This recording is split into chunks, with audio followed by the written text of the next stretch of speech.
안녕하세요. 피부를 바꾸는 생각, 여러분의 좋은 피부를 위한 고민을 들어줄 이성미 교수입니다. 교수님, 네. 오늘은 제가 제일 궁금했던 여드름에 대해서 네. 알려주신다고요? 근데 지은 씨 여드름도 없는데 그렇게 궁금하셨어요? 너무너무 궁금해요.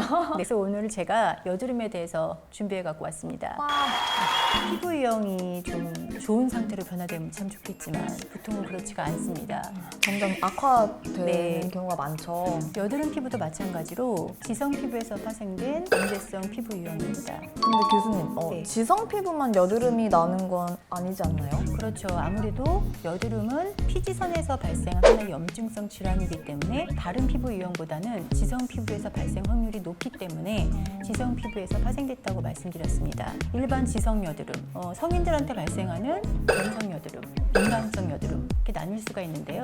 사실상 건성 여드름과 민감성 여드름 같은 경우에는 굉장히 관리가 어렵습니다. 아, 맞아요. 제 주위에도 한 사춘기 때나 어렸을 때는 피부가 진짜 좋았는데 성인 되고 나서 여드름 이렇게 올라온 친구들이 꽤 있는 것 같아요. 여드름으로 고생하고 계시는 분들 여기 방법이 다 알려주실 거예요. 들어와. 자, 여드름은 피지선의 이상으로 발생하는 문제성 피부라고 말씀드렸습니다. 피지선은 진피층에 위치하고 있어요. 네. 그렇다 보니까 염증이 생기게 되면 피지선 주변에 있는 콜라겐과 엘라스틴 조직도 파괴가 됩니다. 네. 그러다 보니까 세포가 재생이 잘 안 되는 경우가 많아요. 자, 그럼 어떻게 되죠? 여드름이 다 치유가 된 후에도 얼룩덜룩한 어떤 반응이라고 하여서 흉터를 남기는 경우가 많이 있죠. 그러면 교수님, 네. 피지선의 염증은 왜 생기는 거예요? 보통은 피지선에서는 피지를 분비한다고 말씀드렸어요. 원활하게 분비된 피지 같은 경우에는 우리 피부를 보호한다거나 하는 굉장히 좋은 역할을 하는데 네. 이 모공 안에서 막힌다거나 아니면 모공의 크기보다 더 많은 피지가 분비된다거나 그리고 각질층의 사세포라던가 메이크업 찌꺼기 이런 것들이 모공을 막아서 염증으로 전환이 되게 되는 것입니다.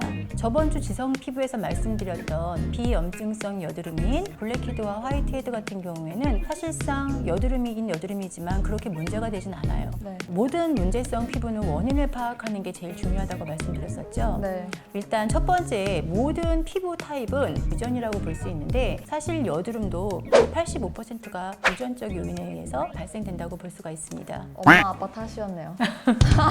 10대들의 사춘기 여드름은 거의 유전적 요인에 의해서 생긴다고 보실 수가 있어요. 보통 그 시기엔 어떡할까요? 저도 그랬는데 꼭 짜고 만지고 하잖아요. 그러면서 더 심한 여드름으로 진행이 될 수가 있겠고요. 그다음에 이제 20대 성인이 돼서 과거엔 없었는데 갑자기 나타나는 여드름 이런 거는 성인성 여드름으로 분류를 합니다. 네. 뭐 여러 가지 원인이 있겠지만 가장 큰 원인으로는 잘못된 화장품의 사용법이라고 볼 수가 있습니다.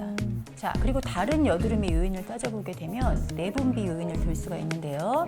일명 피지선을 자극할 수 있는 호르몬, 즉 남성 호르몬이 여드름의 원인으로 작용을 합니다. 자, 그 다음에 또 다른 요인으로 따지게 되면 각질세포 같은 것들이 모공을 막아서 생겨요. 이런 것이 원인일 때는 주기적인 각질 제거를 해주시는 거. 그렇지만 이때 중요한 것은 지나친 것은 안 돼요. 각질 제거는 항상 맞게끔 적절하게 해주시는 게 중요합니다. 뭐든지 과유불급입니다, 뼈님들. 여드름은 그러면 모공 관리가 제일 중요하겠네요. 모공 관리를 잘 해주시는 것이 사실 여드름 관리의 첫 번째라고 보실 수가 있습니다.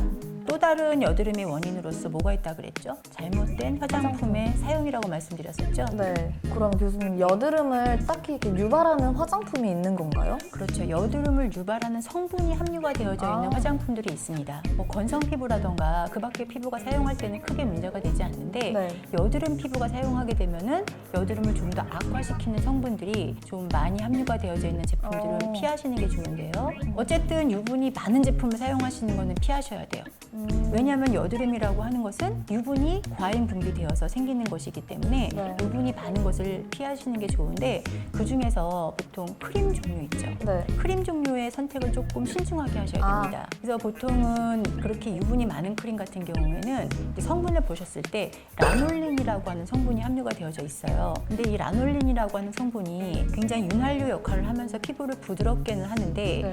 모공을 좀 막을 수가 있습니다. 그렇기 때문에 여드름 여드름이 있는 피부 같은 경우에는 라놀린이 함유가 되어져 있지 않은 크림을 선택하시는 게 중요하고요. 또 한 가지 더 말씀드리고 싶은 건 뭐냐면 여드름이 많으신 분들 같은 경우에는 자외선 차단제의 선택을 굉장히 신중하게 하셔야 돼요. 아, 유분기가 많아서. 네. 왜냐하면 자외선 차단제는 정말 필수적인 제품이잖아요. 맞아요. 요즘엔 남녀노소 다 발라야 되는 거고 또 점점 더워지고 자외선의 양이 많아지기 때문에 사용을 해야 되는데 자외선 차단 크림 중에서 SPF 지수가 높은 제품일수록 네. 유분의 양이 많습니다. 그리고 많은 자외선 차단제가 여드름을 유발하는 성분들을 가지고 있습니다. 그렇지만 여드름이 있는데 선크림을 바르시지 않을 경우에는 여드름이 생겼던 주변에 색소가 올라올 수가 있잖아요. 그렇기 때문에 여드름 전용 자외선 차단제도 있습니다. 교수님, 그러면 여드름 관리는 어떻게 해야 돼요? 일단 여드름의 관리는 지성 피부 관리로부터 거의 유사하다라고 보시면 돼요. 그래서 일반 지성 피부에서 파생된 여드름 같은 경우에는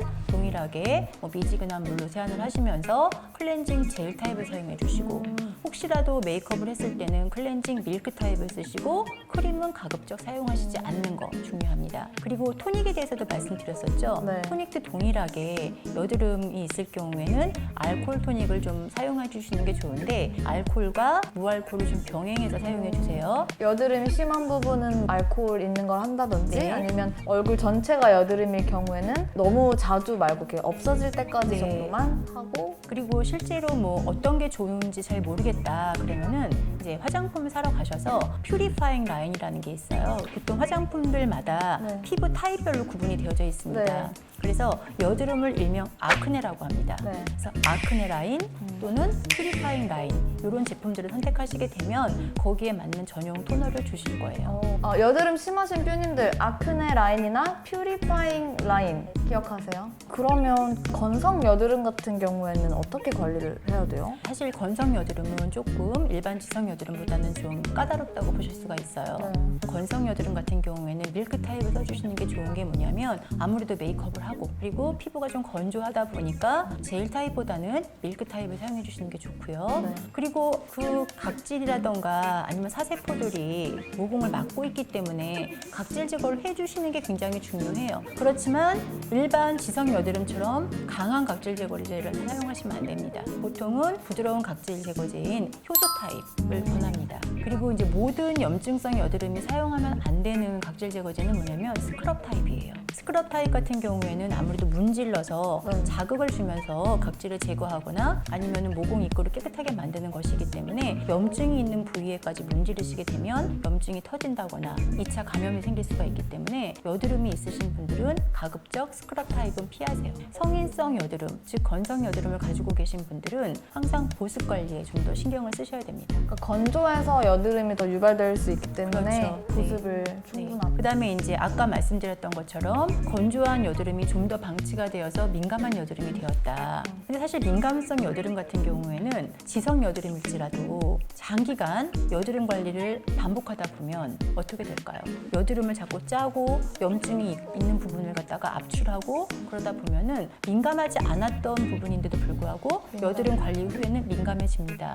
민감한 거를 주의하려면 어떻게 해야 그렇죠. 돼요? 일단 또 민감해지는 걸 피할 수가 없는 상황이 됐다. 네. 이럴 경우에는 민감성 관리를 좀 해주셔야 되는데 사실 가장 쉬운 건 뭐냐면은 좀 차갑게 해주는 쿨링 관리입니다. 아, 민감할 때는 쿨링을 해줘야 되는구나. 네, 그렇기 때문에 사우나라던가 아니면 뜨거운 스팀 타올 이런 것들은 사용하시지 않는 게 좋고요. 네.